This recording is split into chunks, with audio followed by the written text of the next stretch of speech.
guys, so we love our new house. We love our 5 acres of land, rolling majestic hills. It's just heavenly. We love going up there. We even like our little dilapidated project house back east. I mean, look at that bathroom. Who wouldn't love it? But there's one thing that's missing from our portfolio. I really want to be a landlord. I don't know why. I just have this obsession. I don't know if it's just the Capricorn in me where I'm always trying to race to the highest peak. But anyhow, I reached out to AI and a chat bot, and I plan to use them to help me get rich. No, just kidding. But seriously, here's my plan. Okay, so I typed in the chat box, how to become rich by investing in real estate, Buffalo, New York.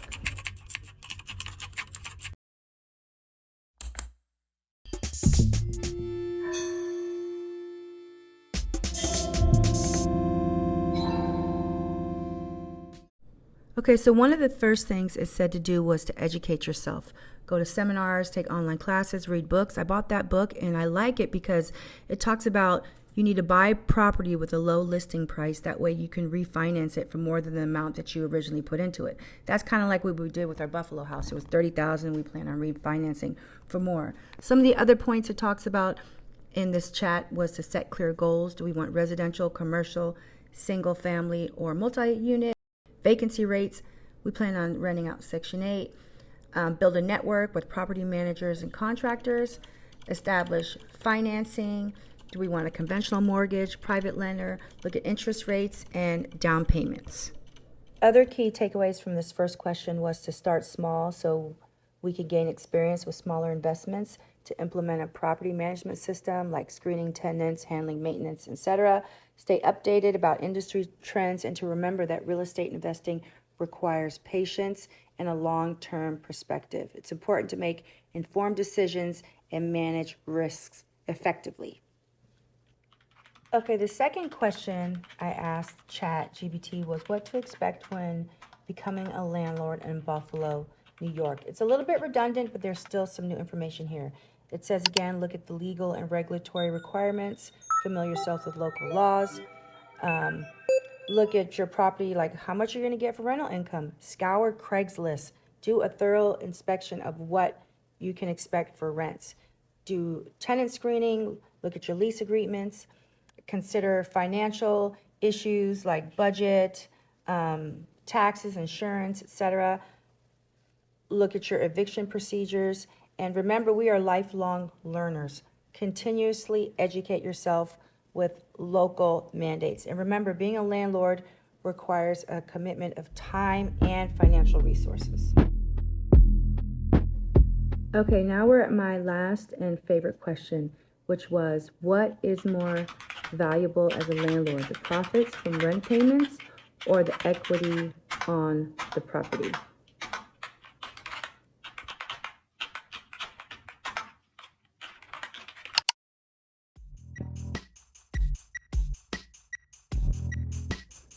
Okay, it said, as a landlord, both rent payments and equity in the property both have their value. Rent payments is very obvious. They provide immediate cash flow that can be used to cover expenses like mortgage payments, property maintenance, and there's other factors such as location, rental market, and conditions of the property that will definitely affect tenant occupancy rates and the price you get. Now, the equity refers to the portion of property that's the value that you own outright, and it's built over time as you pay down the mortgage. And the one good thing about equity is it can be used to finance future projects. But if you buy something that's a little bit more dilapidated and you do some refinishing touches, you put some finishing touches on the smoothie, you can use that equity to finance future projects.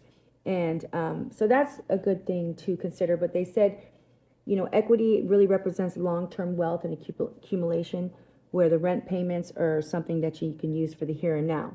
But it's essential to strike a balance between maximizing rental income and building equity. And so I'm just going to consider my own financial goals and risk tolerance.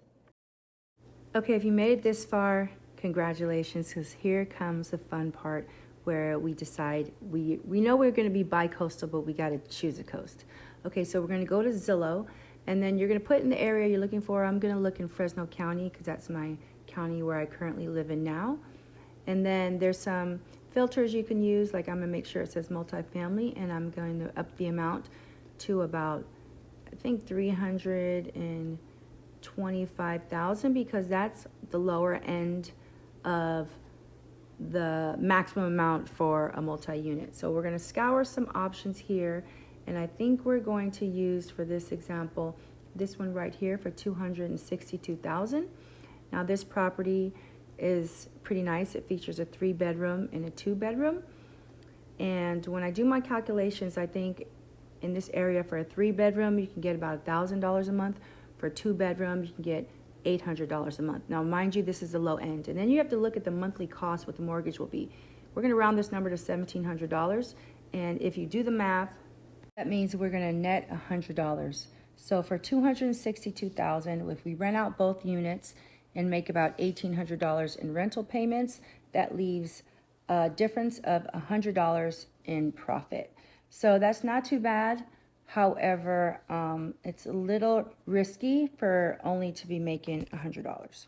Okay, so let's switch gears. Let's go back east. Let's look in Buffalo, New York. So we're going to go to Zillow. We're going to change the price to $130,000 because property values are quite a bit less over there. And we're going to look for comps, something with a 3-bedroom upper and a 2-bedroom lower. Another thing that we're going to do, besides looking at these properties, and there's quite a few, we're going to look at Craigslist and see what the going rate is for a 3-bedroom apartment or house. So when I looked at Craigslist, I came up with prices anywhere from $950 to $1,500. So we're going to just use $1,000 as our price point. Okay, so let's look at our comparable property. The price is $129,900, 3-bedroom upstairs, 2-bedroom downstairs. So we'd make about $1,800 a month in rental income from this property. Now it's important to look at what our monthly mortgage payment would be, because a lot of the stats are the same for this one in terms of size and area.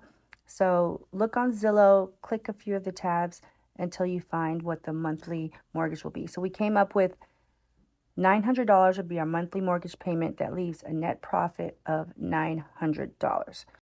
So as you can see, there's definitely some profit to be made by purchasing a property that has a lower price point, especially if you only have 20% down like us.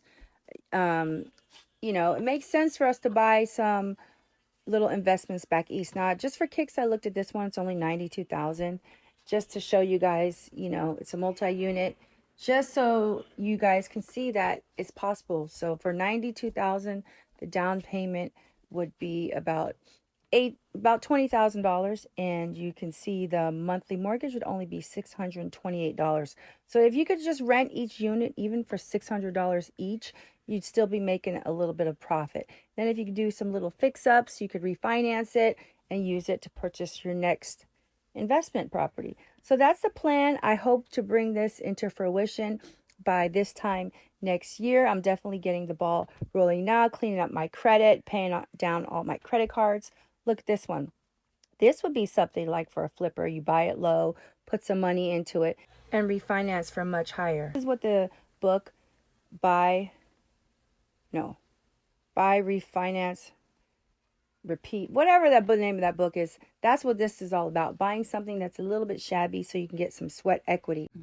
So I encourage everyone to download ChatGPT. It will totally make your life easier. You can ask it any question. And in the next video, we'll be back in our 90s California dream home doing plenty of DIY projects.